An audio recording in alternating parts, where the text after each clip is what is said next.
On 3FM 92.7, quick run through the headlines. And we kick things off with the New Finder newspaper. And the front page has this to say: climate action, Ghana makes bold move, operationalizes division under Ministry of Finance. Also, TVET must no longer be a backup option. That's coming from the Minister of Education. Turkish investors urged to explore Ghana's opportunities. I've also got the News Center newspaper. And NPA warns against use of charcoal firewood for cooking, as more and more Ghanaians opt for those choices because of the prices of LPG and the likes. NDC MPs snub Supreme Court ruling. That's how the News Center captures it. And the newspapers will certainly have a role to play in how we either fuel the fire or quench the fire. So be on the lookout. Government selects Quam LMI to complete Saglemi housing project.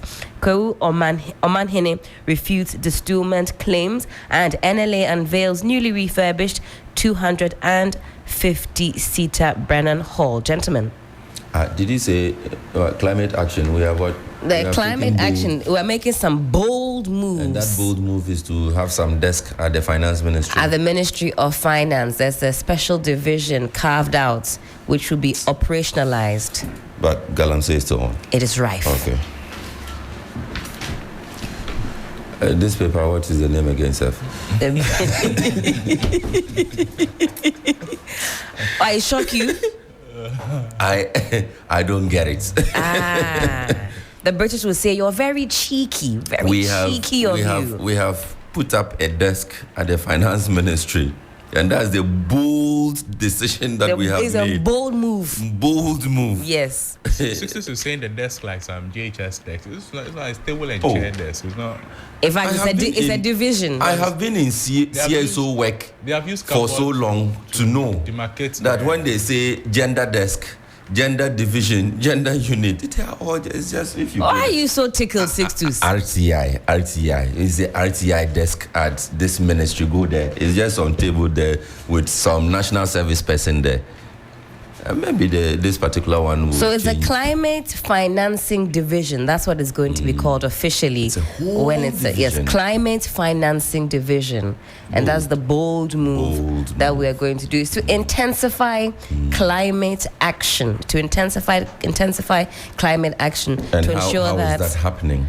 How are they intensifying climate action? Well, it will serve, we're told, according to the New Finder newspaper, this climate financing division will serve as the central pillar for implementing the government's climate finance strategies, enabling us to attract sustainable funding for green growth. Bravo Bebre.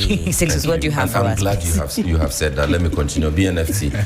GSE sees 230% surge in value of shares traded by third quarter 2024. Rural banks make remarkable breakthrough in digital banking. So far recorded about 700,000 transactions valued at 324 million Ghana cedis.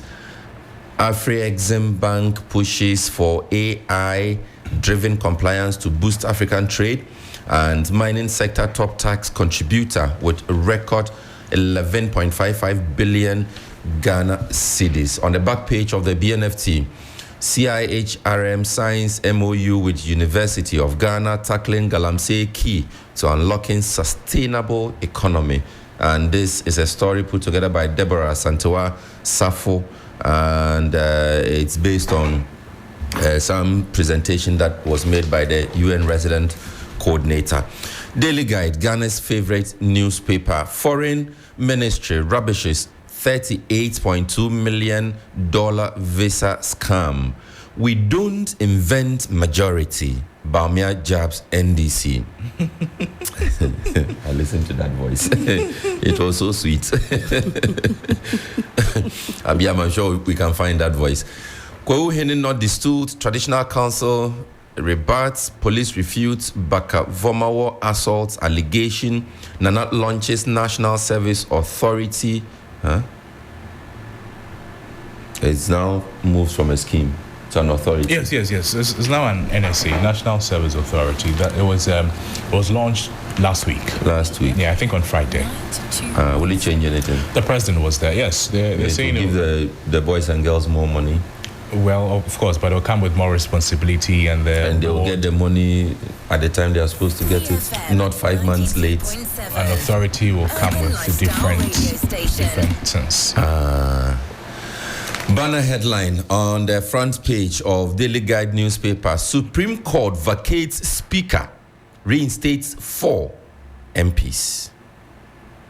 Like you said, Helen, a lot will depend on how the media reports on this particular matter. Absolutely. I'll take you to the front page of the Daily Searchlight newspaper. There's a small story at the top there. We didn't assault Oliver Bakavomal. That's coming from the police.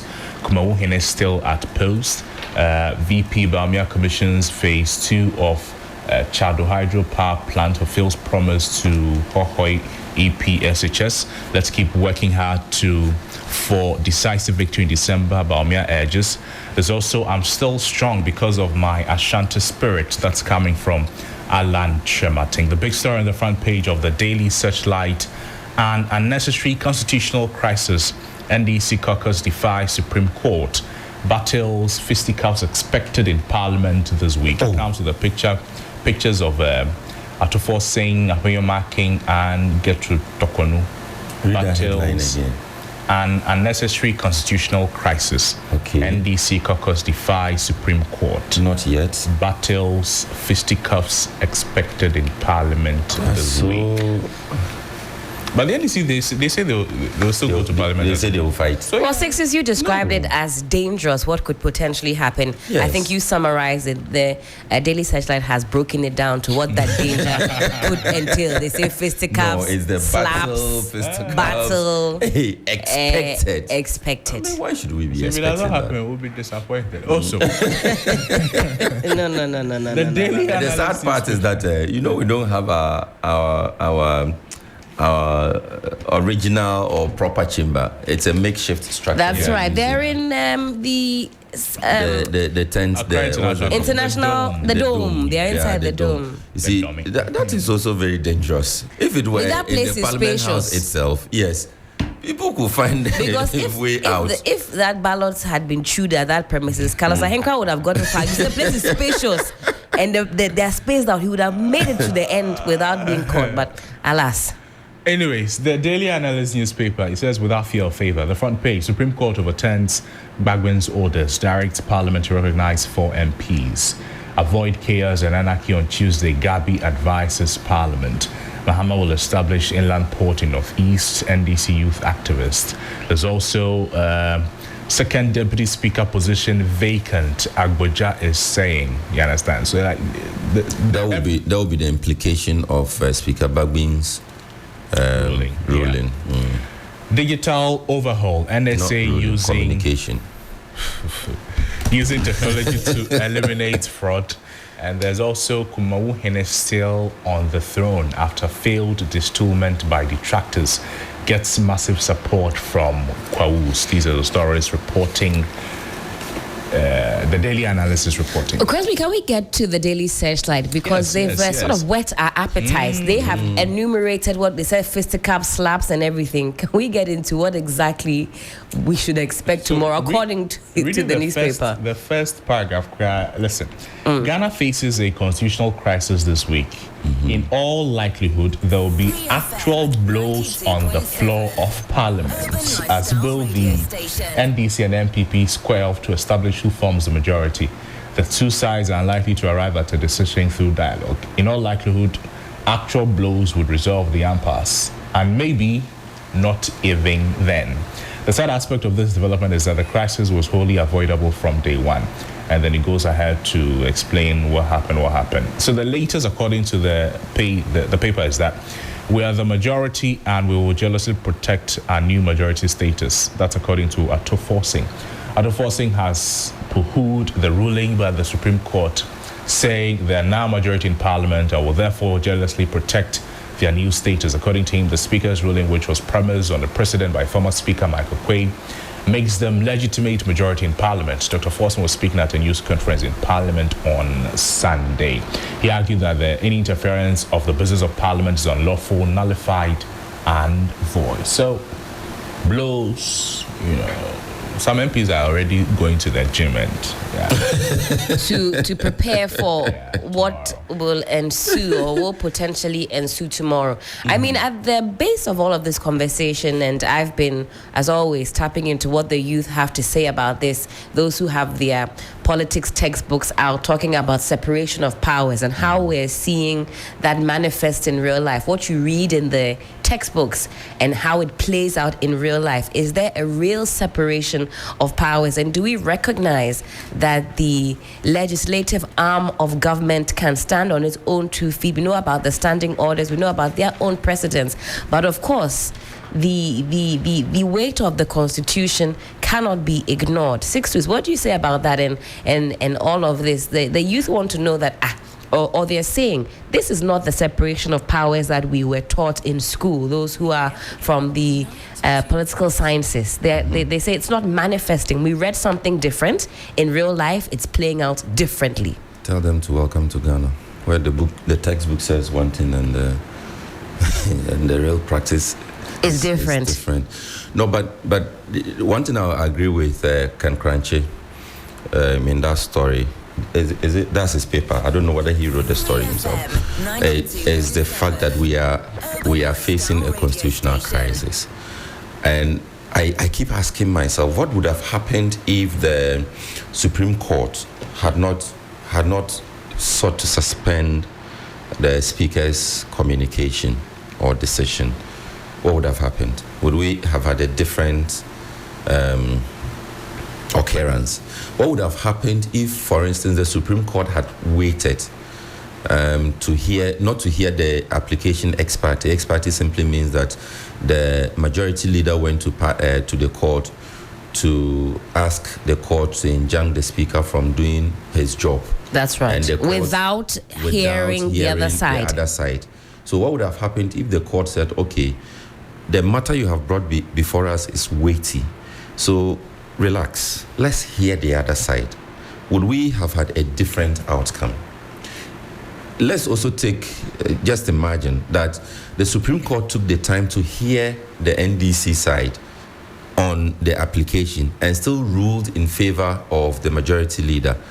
I'm sorry, the NPP, the leader of the lest you get a phone call. I don't want trouble this Lest you get a phone call. Says, address me properly. Address me properly. So it was one of the interviews I watched. It was anyway.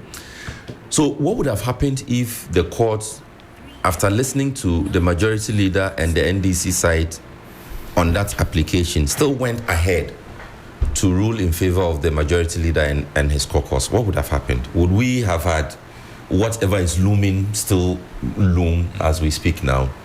What would have happened if the Supreme Court had taken the position that, look, in the sense of it, yes, nobody or no institution or no organ or no organization is an absolute power unto itself. All institutions, organs of the Constitution, the ministries, departments, agencies, however so described under the Constitution, is subject to the Constitution. That notwithstanding, what happens in Parliament is also a closed book, as they say, or Parliament is a master of its own rules. That's right. So let us see how Parliament navigates this one until and unless an actual right is or privilege or all those fanciful words that we want to use.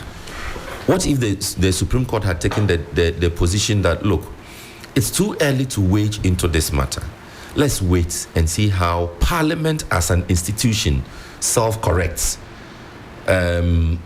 deals with the problem itself, until maybe one of the four runs to the court to say that, look, the Speaker was wrong in this decision, and so I want to be reinstated.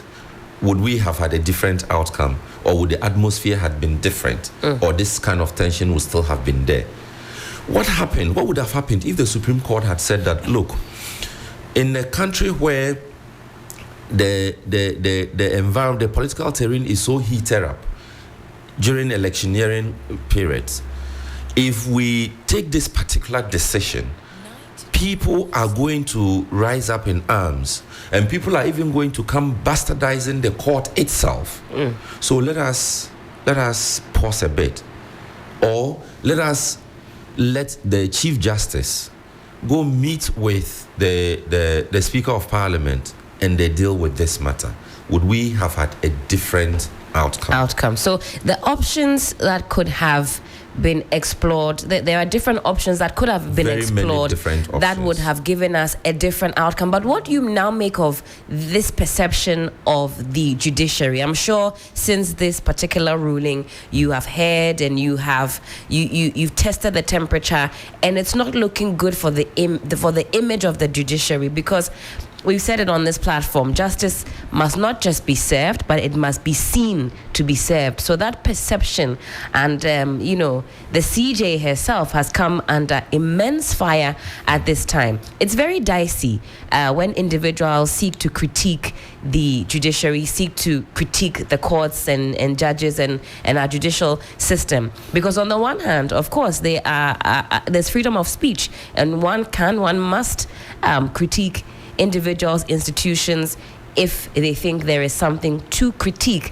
But when it comes to the judiciary, I'm very, shall I say, precious about it, because ultimately that is your last resort. And in a country where the citizenry don't feel as though they can trust the judicial system, that for me is the real danger for me at this point in time where we find ourselves. And I am very worried for those of us still trying to get into the system, the legal system, in whatever capacity, because you see, the kind of respect we see for our courts is not the same respect Parliament enjoys. And I've said this here before. Anybody with 2 Ghana airtime can just call into a radio station and say anything about the Speaker of Parliament or the majority leader or minority leader or any member of Parliament, and everybody will laugh and take it as political talk. It is NDC MPP fight, so it's fine. We cannot do same to the judiciary. We cannot do same to the courts. We can't. Whether it's a circuit court, we can't do that.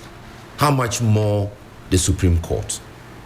So the fact that, and if you follow the conversations, that afternoon that the decision was given from the court, if you followed social media, it was sad. It was heartbreaking. You see, and those are some of the things that we need to maybe what the judicial service needs, the judiciary needs at this moment, is a PR strategy, an image. Sometimes they call it crisis management. That is what the judiciary would need to rebuild the image of the institution. Not necessarily, this thing about, we have to all be careful what we say, otherwise something else will happen. Because it has to do with letting people know that our last defense is the court. And if we reduce the court to the states or the status that we have reduced all other institutions in this country, then we are doomed. If people cannot respect the decision of the court, it doesn't matter whether it's a lower court or a superior court. If people cannot respect the decision of that court, then we are doomed. If people do not think that they can have confidence in the decision of the court, I spoke about the rumors of deployment of military and all of that. What we should be seeing now is somebody going to the court to say that this is an what did they say? A wrongful exercise of executive power to deploy military on home ground. Right. And those are some of the things that the court can do to then engender the trust and the confidence of the people. That look, there is a pillar somewhere that any of us can run to at any time when there's struggle for us. So I think that now more than ever, the judiciary needs some